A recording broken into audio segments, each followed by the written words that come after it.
శ్రీధర్ బాబు మంతన నియోజకవర్గం నుంచి దుద్దిల్ల శ్రీధర్ బాబు ఎమ్మెల్యేగా ఒకసారి కాదు రెండుసార్లు కాదు 5 సార్లు ఆయన ఎమ్మెల్యేగా ఎన్నికయ్యారు. గత ఎన్నికల్లో ఇక్కడ 79.14% ఓటింగ్ నమోదైంది. సో దాంట్లో మొత్తం 52.83% ఓట్లు శ్రీధర్ బాబుకు వచ్చాయి.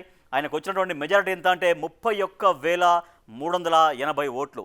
సో సమీప ప్రత్యర్థి బీఆర్ఎస్ నుంచి ఉన్నటువంటి పుట్ట మధుపైన విజయం సాధించారు. మరి మంతనిలో ఈ ఏడాదిన్నర కాలానికి పైగా ఎటువంటి అభివృద్ధి జరిగింది, శ్రీధర్ బాబుకు మంతని జనం ఇచ్చినటువంటి ఒపీనియన్స్ ఏంటి, బిగ్ టీవీ సర్వేలో తేలిందేంటో మనం చూద్దాం. ఒకసారి మంత్రి ఎమ్మెల్యే దుద్దిల్ల శ్రీధర్ బాబుకు ఆ నియోజకవర్గ ప్రజలు చెప్పినటువంటి ప్లస్ పాయింట్స్ ఏంటో చూద్దాం. ప్లస్ పాయింట్స్ చూస్తున్నాం. ప్రజా సమస్యలపైన స్పందించే తీరుతో జనంలో గౌరవం పెరుగుతోంది. ఆయనకి బిజీగా ఉన్నా సరే 10 నుంచి 15 రోజులకు ఒకసారి సెగ్మెంట్లో ఆయన పర్యటిస్తూ ఉంటారు. మిస్టర్ క్లీన్ ఇమేజ్తో రాజకీయాలు చేస్తున్నారు ఆయన. గత దాదాపు 5 సార్లు ఆయన ఎమ్మెల్యేగా కొనసాగుతున్నారు. అయినప్పటికీ కూడా ఎక్కడ ఎటువంటి కాంట్రవర్సీస్ లేకుండా ఆయన ఒక మిస్టర్ క్లీన్ ఇమేజ్ అయితే సొంతం చేసుకున్నారు. అలాగే మంత్రి కావడంతో అభివృద్ధి జరుగుతుంది అని ఆశలు పెట్టుకున్నారు మంత్రి నియోజకవర్గ ప్రజలు. శ్రీధర్ బాబు నాయకత్వం పైన క్యాడర్లో సంతృప్తి వ్యక్తమవుతోంది. అలాగే సరస్వతి పుష్కరాలు బాగా నిర్వహించారు. సో ఇటీవల జరిగినటువంటి సరస్వతి పుష్కరాలు కాళేశ్వరం దగ్గర జరిగినాయి. సో అవి చాలా విజయవంతంగా కంప్లీట్ చేయగలిగారు. సో మంత్రి కావడంతో కూడా అభివృద్ధి జరుగుతున్న ఆశలు ఉన్నాయి. సో మంత్రిగా ఆయన గతంలో కూడా ఉమ్మడి ఆంధ్రప్రదేశ్లో కూడా మంత్రిగా పనిచేశారు.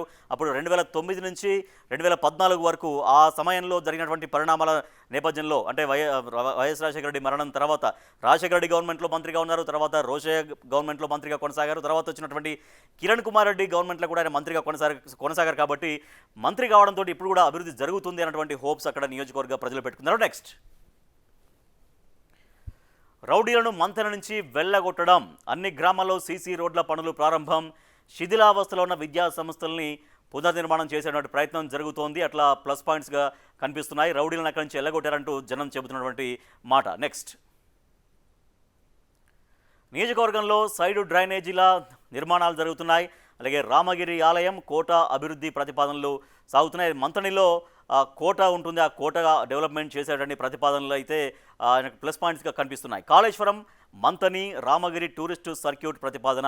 సో మంతని నియోజకవర్గంలోనే ఉంటుంది కాళేశ్వరం. ఒక అద్భుతమైనటువంటి పుణ్యక్షేత్రం కాళేశ్వరం.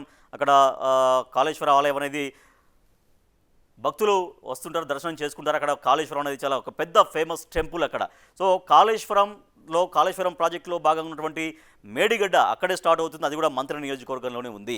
నెక్స్ట్, మైనస్ పాయింట్స్ ఏంటో మనం చూద్దాం. మైనస్ పాయింట్స్ చూస్తున్నాం. నియోజకవర్గంలో ద్వితీయ శ్రేణి నేతల పెత్తనం సాగుతోంది. అది మైనస్ పాయింట్గా కనబడుతోంది. సమస్యలను ఎవరికి చెప్పాలి అన్న దానిపైన సందిగ్ధత.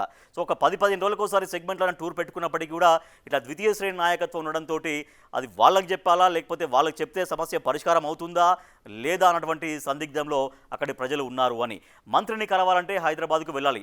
ఏదైనా కలవాలి, ఆయనతో పని ఉంది అంటే డెఫినెట్గా మళ్ళీ హైదరాబాద్ దాకా రావాలి. హైదరాబాద్ దాకా వస్తే కూడా ఆయన బిజీగా ఉండేటువంటి షెడ్యూల్ వల్ల కలుస్తారో లేదో కూడా తెలియని పరిస్థితి. అట్లా చాలా ఇబ్బంది పడుతున్నారు. హైదరాబాద్కే రావాల్సి వస్తుంది. లేకపోతే ద్వితీయ శ్రేణి నాయకుల్ని కలిస్తే పని అవుతుందా కాదా, వాళ్ళ సమస్య పరిష్కారం అవుతుందా కాదా అంటూ ఇట్లా కొన్ని మైనస్ పాయింట్స్ కనిపిస్తున్నాయి. సో మరి జనం ఏం కోరుకుంటున్నారు మనం చూద్దాం. జనం కోరుకుంటుంది ఏంటి?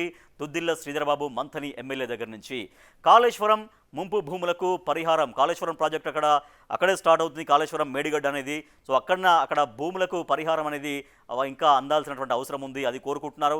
నిర్వాసితులకు జీవనోపాధి కల్పించాలని కోరుతున్నారు. గోదావరి మానేరు ముప్పు నుంచి కాపాడాలి. సో అక్కడ గోదావరి అక్కడే ఉంటుంది. తర్వాత మానేరు, ఆ కరీంనగర్ మొత్తం వ్యాప్తంగా మానేరు ఉంటుంది కాబట్టి, మానేరు బాగుంటుంది కాబట్టి వాటిలో ముంపు వస్తే అటువంటి ముప్పు నుంచి మమ్మల్ని కాపాడాలి అంటూ జనం కోరుకుంటూ ఉన్నారు.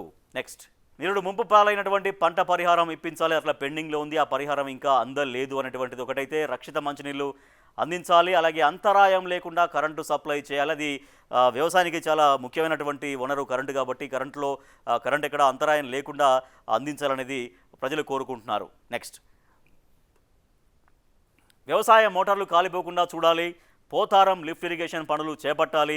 మాతా శిశు హాస్పిటల్లో గైనకాలజిస్ట్ ఉండాలి. సో మాతా శిశు హాస్పిటల్లో గైనకాలజిస్టులు అందుబాటులో లేకపోవడంతో అక్కడ వచ్చేటువంటి గర్భిణీలు తీవ్రంగా ఇబ్బందులు పడుతున్నారు. సో వాళ్ళ కోసం ఒక గైనకాలజిస్ట్ని ఏర్పాటు చేయాలంటూ జనం కోరుకుంటూ ఉన్నారు. ఇక రిజల్ట్స్ చూద్దాం. బిగ్ టీవీ సర్వే రిజల్ట్ ఒకసారి మనం చూద్దాం స్క్రీన్ పైన. చూస్తున్నాం. అనుకూలం ఎంత? 61%, బాగానే ఉందని చెప్పుకోవచ్చు.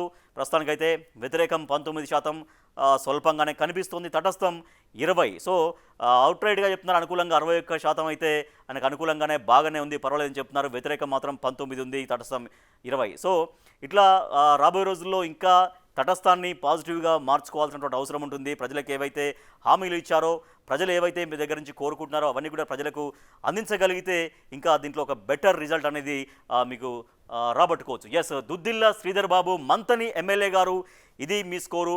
బిగ్ టీవీ సర్వేలో మీ నియోజకవర్గ మంతని నియోజకవర్గ ప్రజలు చెప్పినటువంటి వివరాల ఆధారంగా వాటిని క్రోడీకరించే బిగ్ టీవీ మీకు అందిస్తున్న స్కోర్ ఎంత అంటే 61%.